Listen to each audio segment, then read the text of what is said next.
Hello, everybody. Welcome to our 5-minute daily devotional for today.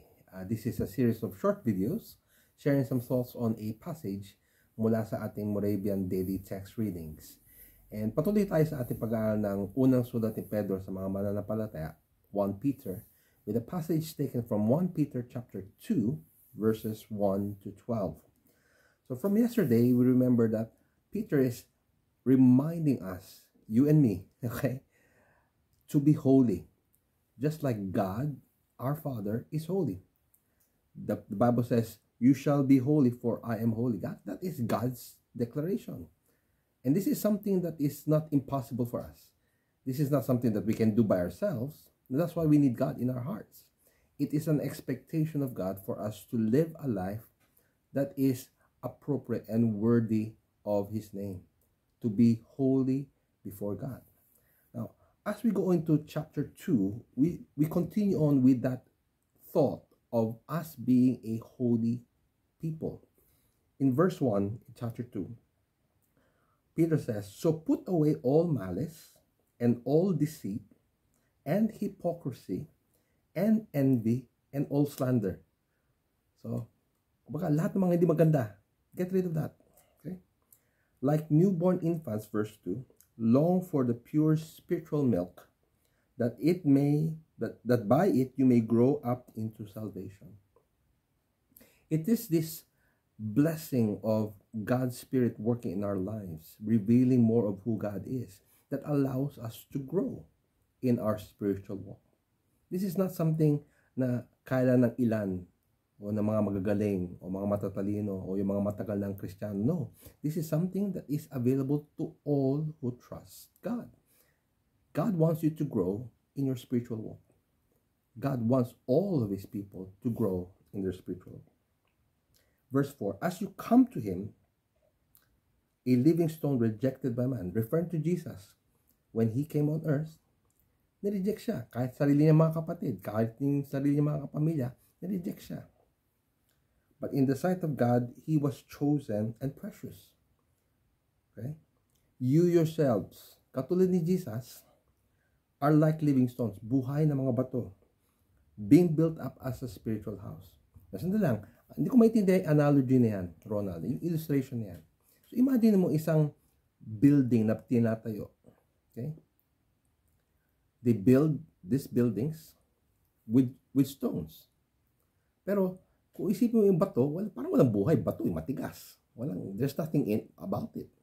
But when you are in the hands of God, that stone, yung buhay natin na parang patay, ay nasa kamay ng buhay na Diyos.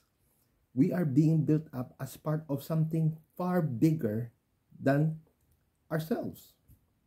The stone on its own is not a building. But when we are in the hands of God, we are being built up together to form something that is precious, something valuable, something in the eyes of God is important.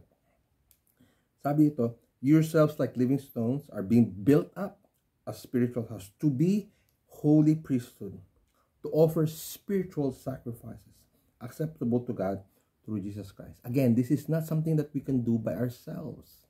This is something that we are able to do because nasa atin si Jesus. Tayo ginawang banal ni Kristo. Kaya magagawa natin itong mga bagay na binanggit dito. To offer sacrifices acceptable to God.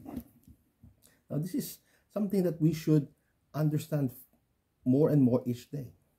If we recognize the work of God in our lives, just like a stone being used to build up a building, God is using our lives to build up something that will give glory to His name by offering sacrifices worthy of Jesus Christ.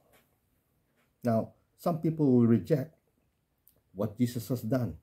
And this is what Peter is referring to in verse 8.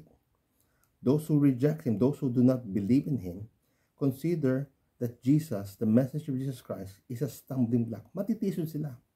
To those who don't believe, the message of Jesus Christ Himself is a stumbling block. Natitisod sila. They cannot accept it.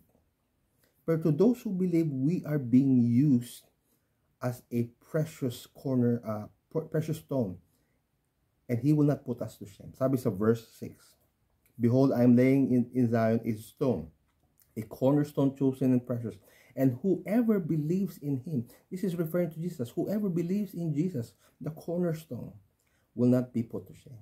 Hindi tayo ikakahiya ng Diyos. Bakit? Tuturing na tayo mga anak. And we are made part of that thing that God is building up. Just like living stones, God is building us up to be honorable. And this is our new identity as we are being changed by God. Verse 9 to 10. But you are a chosen generation, a royal priesthood, a holy nation, a people for His own possession. Pag-aari tayo ng Diyos. That you may proclaim, and this is the purpose, that you may proclaim the excellencies of Him who called you out of darkness into His marvelous light. Kaya tayo hinira ng Diyos na banal, sarili niya mga tao, para tayo magpahayag ng papuri sa ating Diyos. Tayo na nasa kadiliman dati, bago natin nakilala si Jesus, ay dinala niya sa liwanag ng kanyang kaluwalhatian. Praise be to God. Let us recognize the work of God in our lives and let us live out that purpose to glorify His name as we submit to His will. May God bless you as you live out and follow God's word.